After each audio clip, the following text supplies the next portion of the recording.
Muito bom dia, Edgar. Bom dia a todos. Seja bem-vindo aí, Caio. Olha, Edgar, a história é a seguinte: esta CPI para investigar o judiciário é polêmica por natureza. Muitos aqui dizem que um poder não pode investigar o outro, mas é a senha para falar de impossibilidade de ir atrás de erros, ou seja, de crimes. Há toda uma torcida para que a CPI seja instalada e não vejo nenhuma outra solução. Há uma vontade, mais dia ou menos dia, a CPI será, portanto, instalada no Senado Federal. O presidente do Senado, o senador Davi Alcolumbre, já arquivou um requerimento de CPI, já houve retirada, a senadora juíza Selma saiu do PSL exatamente por conta de um trabalho ali do senador Flávio Bolsonaro contra a CPI, quer dizer, provocou uma confusão geral, dividiu o PSL. Para você ter uma ideia, Edgar, da temperatura das coisas, o senador Major Olímpio, do PSL, né, que é a favor da CPI Lava Togas e acha estranho que o senador Flávio Bolsonaro trabalhe contra a CPI, ele chegou a dizer hoje que quer que o Flávio Bolsonaro saia do PSL. Ele disse que ele, o Major Olímpio, e a juíza Selma estão do lado certo porque fizeram uma campanha contra a corrupção, fizeram uma campanha pela moralidade nas decisões e que o incomodado aí no caso seria o senador Flávio Bolsonaro, que telefonou com palavras duras aos senadores, como quem fala com o subordinado. Isso provocou uma confusão danada. Agora, veja bem, ministros do Supremo também atuam no Senado Federal. Ligam para líderes, para senadores e pedem a impossibilidade desta investigação. Eu não sei, Edgar, exatamente qual é a dificuldade, o medo que os ministros do Supremo têm desta investigação, né? Pois é, Zé, uma ótima pergunta a se lançar. Você veja, há um passado recente, aí, porque, se eu não estou enganado, meados de maio, dia 17, 16, 17 ali, você se lembra, Zé, daquele texto conclamando, o próprio presidente propagou um texto do WhatsApp, de uma figura também que era já da política, também um quadro do PSL do Rio de Janeiro, convocando ali as manifestações pró-governo e que foram vistas ali pelos grupos radicais, foi um ensejo, na verdade, para os grupos que defendem o bolsonarismo mais radicais, como uma possibilidade de ataque às instituições, né? O próprio Congresso, se discutiu muito isso, era aquele momento da briga também, publicizada, ou pelo menos bate-boca, publicizado do presidente da Câmara dos Deputados, Rodrigo Maia, com o Jair Bolsonaro, falava-se em fechamento do STF, tinha todos os mais radicais, ficaram inflamados com aquele texto ali, quando o Bolsonaro disse que não podia governar, frente a essas forças ocultas, se não me engano foi esse o termo utilizado na época, que atuavam contra uma maneira diferente de governar, né? E aí... o alvo ali, o alvo não seria exatamente o Supremo, né? A CPI aí, Edgar, a indicação, o endereço certo é o presidente Dias Toffoli e o ministro Gilmar Mendes. Sim, que agora vê-se ali enredado também numa situação em que suspende as investigações, das quais incluem aí o filho do presidente Jair Bolsonaro, o Flávio Bolsonaro. É toda uma trama complexa e que eu acho que encontra ali exatamente um terreno fértil para essa divergência entre os quadros que formam a base do governo. Você vê, o que o Major Olímpio fala, Zé, defendendo aí a saída de Flávio Bolsonaro do partido, é o sinal máximo. Eu ouvi você falando no Jornal Nacional dessa cisânia aí dentro da base aliada, né? Exatamente, dividiu, já está, o PSL já está mesmo rachado, dividido, existem ali cicatrizes que não serão curadas, viu, dentro do próprio partido. Entre elas é a saída da juíza Selma, que é considerada lá no Mato Grosso o Sérgio Moro de saias. E ela vai para o Podemos, Edgar, que está galvanizando ali esse interesse de investigação, defesa da Lava Jato, e vai se tornar o maior partido do Senado Federal, quebrando a hegemonia do PMDB aí de décadas, né? Desde a redemocratização, o PMDB sempre foi o maior partido do Senado Federal. E o Podemos é que entra nesta lacuna aí, já que não existe lacuna em política, quando abre uma porta, né, ou alguém entra. Então, isso já provocou consequências práticas políticas, que é o crescimento do Podemos, e que se transforma dia a dia nesse partido que representa o que na campanha foi defendido, né? E dentro do PSL também essa divisão. Hoje o Major Olímpio foi bem ácido com o senador Flávio Bolsonaro e já há indicações de que ele pode sair do PSL. Tá certo, Zé, obrigado pelas suas informações, bom trabalho aí em Brasília, qualquer coisa é só chamar, meu camarada, abração. Muito bem, obrigado, bom dia a todos. Ô Caio, uma das bandeiras mais fortes, evidentes ali na campanha do presidente Bolsonaro foi essa questão voltada ao combate à corrupção, né? Como é que fica? Você, inclusive, foi crítico em vários momentos aqui de vários quadros do STF, né? Dos ministros e tal. Como é que, na tua visão, fica frente a essa circunstância, a essa fotografia de momento envolvendo essa rachadura na base aliada, principalmente quando o assunto envolve ali e coloca no epicentro, digamos, dessa, talvez, crise, posso chamar de crise, o STF?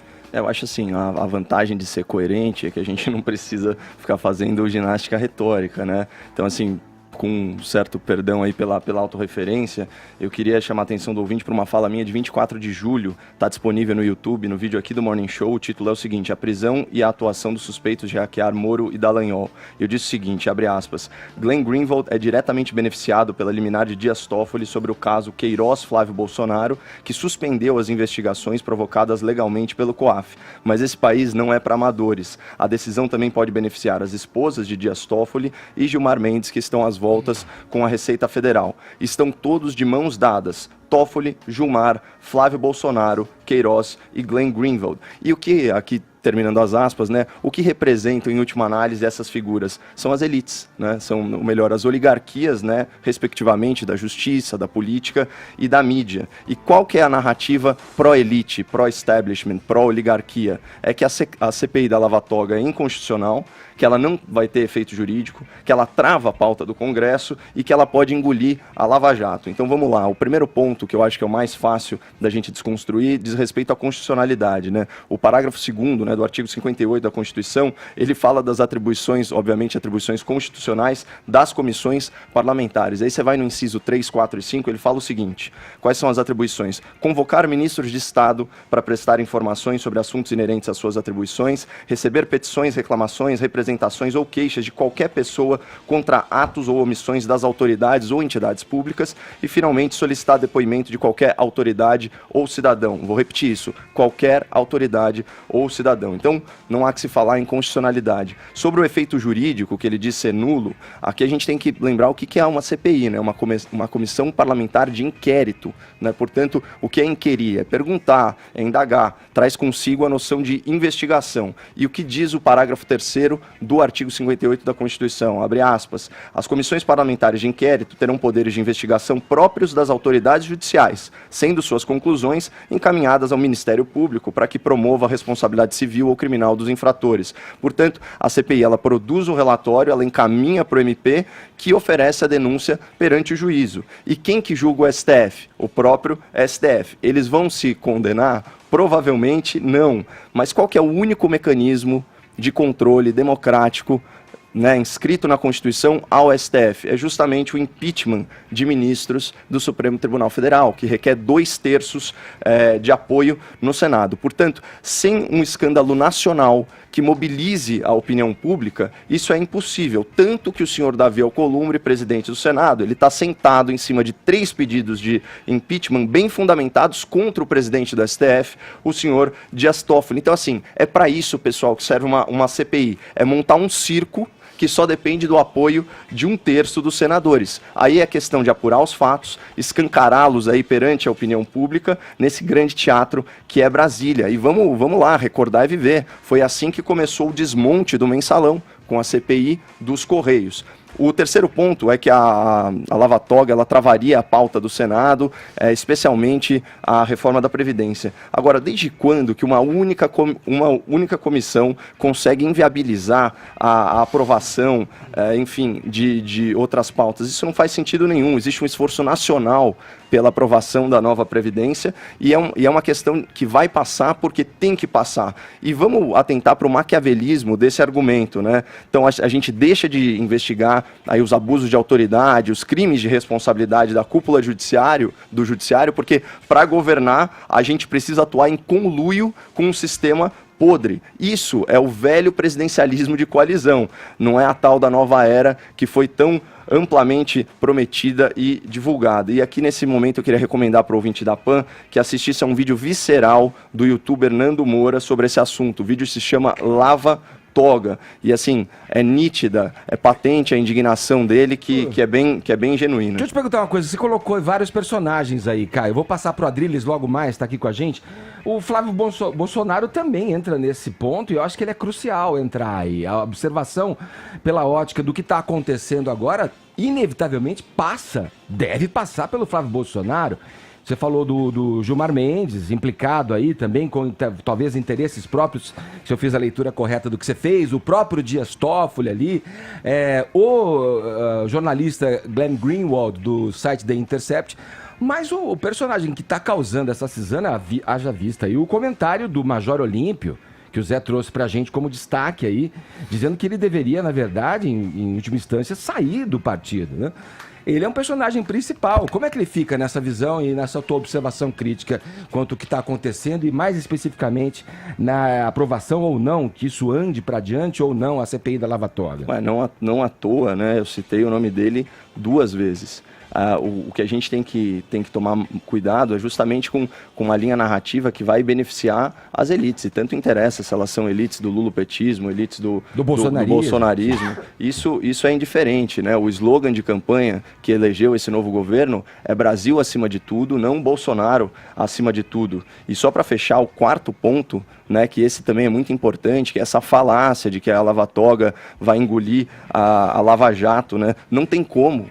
Não tem, isso é impossível, porque a matéria-prima de uma CPI, qual que é? São os fatos e as provas, não são opiniões e narrativas. Então, a Lava Jato, e aqui eu vivo sustentando isso, não cometeu ilegalidades incontroversas, mesmo que as mensagens publicadas até agora pela imprensa militante fossem todas verdadeiras. Quem tem medo que se apure a verdade, né, Edgar, são os corruptos e os mentirosos. Então se apoia, assim, você tem uma visão crítica que apoia, então, a CPI da Lava Toga. Com certeza, e não só isso, né, é coerente com tudo que eu já defendi aqui até agora e coerente, inclusive, com o mote bíblico da campanha, né, João 8,32, né, e conhecereis a verdade vos libertará. Ô, Adriles, você está ouvindo toda a nossa conversa aí, quero saber o que você pensa, o que você pode acrescentar sobre tudo isso. Bom dia.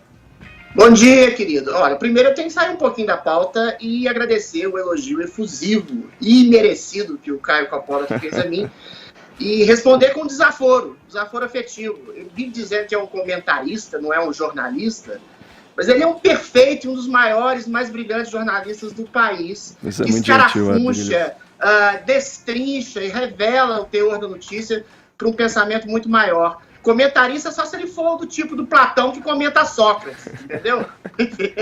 Para com essa bobagem. Agora vamos para a pauta. O Caio disse bem, e eu concordo com ele, que a CPI realmente, efetivamente, ela vai gerar muito pouco efeito. Porque, em última instância, quem vai apurar os efeitos da CPI é o próprio STF. O próprio STF é o próprio Lobo, quer dizer, o próprio Lobo julgando a si mesmo. O efeito prático e objetivo da CPI é dar visibilidade popular exatamente aos eventuais e supostos desmandos do STF. Eventualmente, medidas mais efetivas contra a possibilidade desses desmandos são mais interessantes, tipo a revogação da absurda PEC da bengala, né, que deixa os ministros praticamente ad eternum lá, ou o próprio impeachment, o pedido de impeachment protocolado pelo Modesto Carvalhosa dos ministros Gilmar Mendes e o Dias Toffoli. Eles estão dizendo que vai travar a CPI, né, a Previdência, a Lava Jato. Olha, o Gilmar Mendes já disse escancaradamente que quer travar a Lava Jato, entendeu? Já disse escancaradamente que vai votar pela parcialidade do Sérgio Moro, porque ele teria um juízo antecipado de valor em relação aos seus julgados. Outro ponto que o Caio não salientou, eu gostaria de salientar aqui, é a preocupação de alguns próprios bolsonaristas com um conflito direto entre o presidente, entre o governo executivo e o STF. Ora, o pressuposto principal da democracia é exatamente uma relação tensa entre os poderes. Não de desaforo, não de desacato, não de ataque às instituições umas às outras, mas os três poderes têm que ficar em permanente tensão, senão vira um conluio. Aquilo que se chama de diplomacia histórica no Brasil é muitas vezes confundido e é, de fato, um conluio entre os poderes. E a personagem do Flávio Bolsonaro é muito emblemática nesse sentido. Infelizmente, o Flávio Bolsonaro ele é alvo de investigações complexas, cujo ministro Dias Toffoli tomou uma decisão de suspender o negócio do COAF lá, e que beneficiou diretamente o Flávio Bolsonaro. E tem a questão do procurador Aras, que teria suspeitamente, mais uma vez, entrado para defender esse tipo de conluio não tenso entre os poderes. Agora, eu não sei por que os ministros do STF têm essa percepção divina deles mesmos, meu Deus. A CPI, se ela não vai dar em nada, qual que é o problema? Qual que é a inconstitucionalidade? Inconstitucional, para mim, é juiz ter relação espúria com parente de réu. Inconstitucional, para mim, é a doutrina de soltura, de complacência, bandidos só de elite, que o doutor Gilmar Mendes soltou, vários. São as relações, a censura de matéria de jornal, que fala sobre eventuais desconfianças da mulher do presidente do STF. É isso que deveria ser, pelo menos, inconstitucional, né? O que eu acho, sinceramente, é que fica essa suspeita de um conluio entre as partes do governo dentro de uma democracia. Eu acho que a tensão é válida, é sustentável. A CPI, ainda que não dê nada do ponto de vista jurídico, é fundamental para dar visibilidade, como o Caio bem salientou, para formar um circo. A CPI é muito mais informativa do que efetiva. Ela gera informação, ela gera a percepção do público em relação ao que está acontecendo. É isso. Vai lá.